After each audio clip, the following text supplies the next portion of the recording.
पहली कौन सी स्त्री के भाग्य में पुत्र नहीं होता है? सामान्यता ऐसी स्त्री के बारे में मान्यता है जिनके पिछले जन्म के कर्म या भाग्य में कोई दोष या अशुभता होती है, या फिर जो अपनी प्रजनन क्षमता को लेकर शारीरिक या मानसिक असंतुलन से गुजर रही होती है। कुछ धार्मिक ग्रंथों में यह भी कहा गया है कि जिन स्त्रियों का मानसिक संतुलन सही नहीं होता या जो मातृत्व के लिए पूरी तरह से तैयार नहीं होती, उनके लिए भी पुत्र होना कठिन हो सकता है। इसके अलावा व्रतों और पूजाओं के माध्यम से स्त्री अपने भाग्य को बदल सकती है और पुत्र प्राप्ति का मार्ग प्रशस्त कर सकती है। 2. कौन सी स्त्री विधवा होती है? भगवान विष्णु की कथा। हिंदू धर्म में भगवान विष्णु के साथ जुड़ी कई कथाएं हैं जिनमें खासकर विधवा होने के संदर्भ में यह माना जाता है कि कोई भी स्त्री जिसका पति कर्म समाप्त हो जाता है या जो किसी कारण से अपने पति को खो देती है, वह विधवा कहलाती है।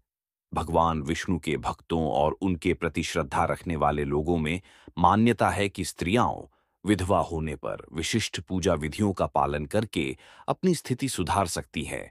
भगवान विष्णु के उपासक अक्सर विष्णु पूजा और अर्चना के माध्यम से विधवाओं को आशीर्वाद देते हैं। 3. उपाय। पुत्र प्राप्ति के उपाय।